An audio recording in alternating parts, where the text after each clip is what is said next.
Hello everyone, you are about to hear a brief summary of the film Casualties of War. The movie is based on true events.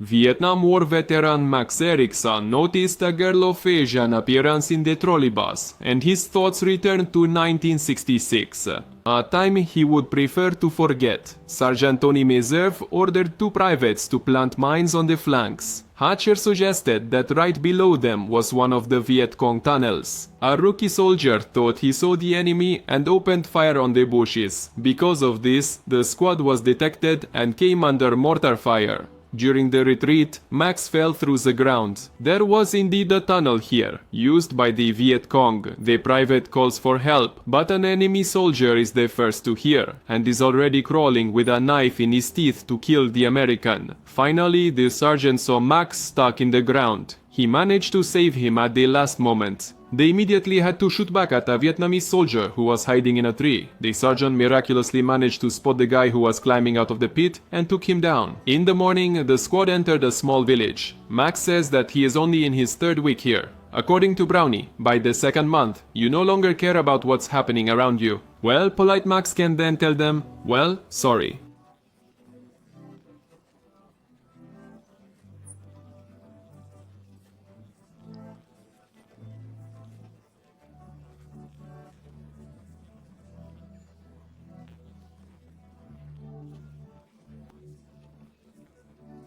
The soldiers are trying to find out if there are any Viet Cong in the village, as there are only women and old men around. The rookie went to learn the local gardening techniques. Brownie advised him not to do anything crazy, and to stick with the squad if he wants to return to his wife and child. Brownie was reflecting that both he and the sergeant were nearing discharge, but then a burst of automatic fire came at him. The shooting was coming from the bushes across the river. At the same time, a peasant behind them threw a grenade at the Americans, and Max miraculously hit it with an underbarrel grenade launcher. Due to a neck wound, Brownie is losing a lot of blood. A helicopter immediately flew in for the soldier. Brownie is an old comrade in arms of the sergeant, and the sergeant restrains himself from crying.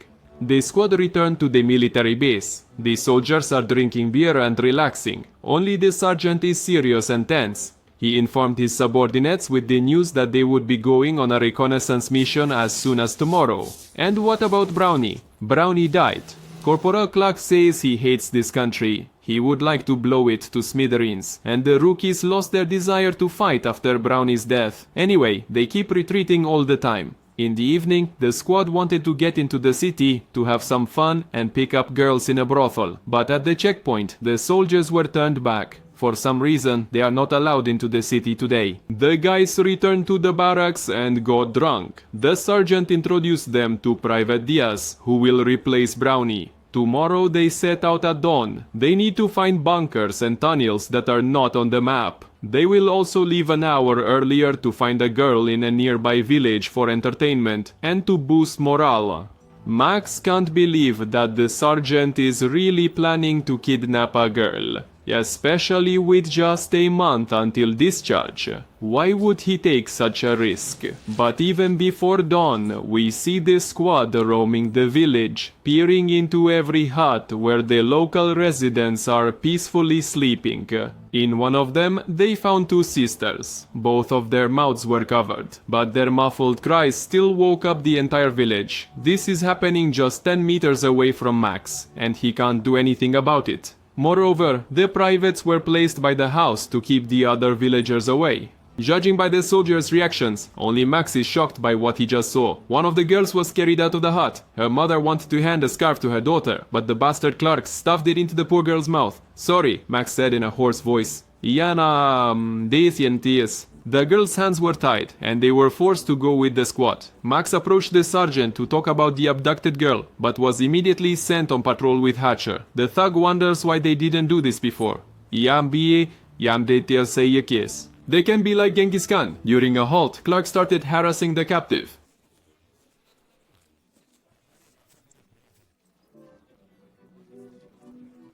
Diaz confessed to Max that he didn't want to rape her. Our hero also asked him not to do it. Then Hatcher raised a commotion. He thought he saw a Viet Cong soldier in the bushes and started shooting, but it turned out it was a buffalo. The girl coughed, and the sergeant gave her an aspirin tablet. Max asked the sergeant again to explain what they were doing. "What's going on here? She's a whore, and we're going to have a little fun with her." Max asks not to mess with his head. "She's just a peasant girl who was sleeping in her house." The sergeant pressured the rookie, saying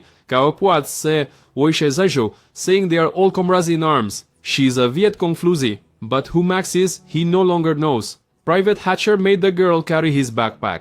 Seeing this, Clark made him carry his own. The captive has to cover a huge distance barefoot. The squad stopped at an abandoned hut. The sergeant decided to set up a command post there. He took two with him for reconnaissance. Diaz asked Max to stand up for him if he is ordered to take the girl by force. The privates agreed to support each other. Max approached the captive to treat the wound on her back. The poor thing looked at him like a frightened little animal, but then she realized he wasn't going to hurt her. Seize. The sergeant decided to clear his head, apologized for losing his temper, and then reminded them that they could only rely on each other. Mezov brought Max to the prisoner and tied her hands. The rookie will assault her with the others. But the guy turned and left. The sergeant got angry. Maybe he really is gay. Everyone else is ready to have fun. The sergeant noticed that Max was looking at Diaz. Maybe they are in cahoots. But Diaz got scared and said he's with everyone. The sergeant and the corporal just can't understand. Max is either a fag or just a coward. Or maybe he sympathizes with the Viet Cong. Then some unfortunate accident might happen to him. Who cares about some green soldier? Max pointed his weapon at the sergeant, but he didn't even flinch. That's what they call a weapon. But that's not the case. Here's the weapon. The sergeant headed to the hut. He will be first in line. When Max twitched, Clark put a knife to his throat and sent the private to stand on guard. The sergeant ordered Diaz to go second. The bullying continued all night. Max never turned toward the hut. In the morning, the squad reached the river. There they discovered the enemy. The Viet Cong are definitely up to something. Max and Hatcher were sent to the hut to bring ammunition, while Diaz called for reinforcements. Clark is angry. He wants to shoot, not guard the prisoner. The corporal decided to leave Max in his place and, along with Hatcher, went to the river. When the guy approached to untie the exhausted Vietnamese woman, she had a hysterical outburst and began to resist. "Sorry?" the polite American said again. "The girl is sick. She has a high fever." The prisoner hungrily pounced on the crackers. It never occurred to the captors to feed their victim. When the sergeant saw Clark beside him, he asked if everything was all right with his head. How could he leave Max alone with the prisoner? The corporal had to run back. Max really decided to help the girl escape, but he cannot go himself. Otherwise, he will be considered a deserter. However, the Vietnamese girl clung to him, begging him to help her get to her native village, and Max agreed. The two of them were already moving towards the jungle when Clark caught up with them and ordered the private to report to the sergeant. The whole squad is in ambush, waiting for the moment to attack the Viet Cong. The girl keeps coughing. Clark covered her mouth with his hand and suggested to the sergeant to finish her off so she wouldn't give away their position. Mezov ordered Max to kill the prisoner. He mentioned Brown. He would never have participated in such lawlessness. Clark volunteered to Stadio Sato stab the girl, but the sergeant ordered Private Hatcher to do it. He also refused. Then Mezov handed the knife to Diaz. Max asks him not to do it, but he obediently crawled towards the prisoner. At the very last moment, Max fired into the air to leave no reason to kill the girl. A gunfight began. Max was left to cover the squad, the rest ran down the road. There was no one left to protect the girl, and while Max looked through the scope of his rifle, Clark stabbed her in the stomach several times with his huge knife. A combat boat arrived to assist the Americans, and the sergeant realized it was the perfect time to retreat. Severely injured, covered in blood, the girl stood up and stumbled down the road. She no longer understands what's happening around her, and just keeps moving forward. The sergeant was surprised to see her in front of him. "She's leaving!" Mezev shouted, and hit Max in the stomach with the rifle butt. The poor thing was shot with 4 barrels and fell off the overpass. Just at that moment, combat helicopters arrived and blew everything to pieces. The boat exploded, where they hit the Vietnamese, which also caught the patrol boat. The bodies of the Americans floated in the water near the girl's corpse, lying on the rocks by the shore. Max came too high in the sky. He was evacuated by helicopter. The next time he regained consciousness was in the hospital to the screams of severely wounded soldiers. At the base, the first thing he did was find his comrade Rowan and tell him that they did do it to the poor girl. Clark immediately ran up to Max and interrupted him. What happened on the battlefield happened. Remember, everyone knows that. The guy is worried that he can now be removed as a witness. Therefore, it is necessary to report the incident to Lieutenant Riley as soon as possible. But in response to Max's story, he shared his own. When his wife was giving birth, she was not allowed into the ward because of the wrong race. The woman gave birth right in the reception area. He was thrown behind bars because he trashed the hospital and was going to kill the doctor. They kept him in prison just long enough for him to clear his head, and all he wanted was to return to his wife and child. And then he thought, what happened, happened. And he has no reason to go against the system. The lieutenant will just break up the platoon and send them to 5 different places, and Max needs to relax and forget about everything. Max convinces himself that he couldn't do anything. He couldn't have just shot Clark then. Around him and Rowan runs an utterly helpless Private Cherry. He lost his platoon and now doesn't know where to go. The kid clearly ended up in the war by accident. Suddenly there was an explosion. Everyone dropped to the ground. Someone stepped on a mine. That lucky one turned out to be Private Cherry. No one was even surprised. He was doomed from the start. Max doesn't like that the guy's death is just material for jokes. The proximity of death gives them all carte blanche to do whatever they want. Max decided to break the chain of command and went to Captain Hill, bypassing the lieutenant. But Riley has already reported everything to him.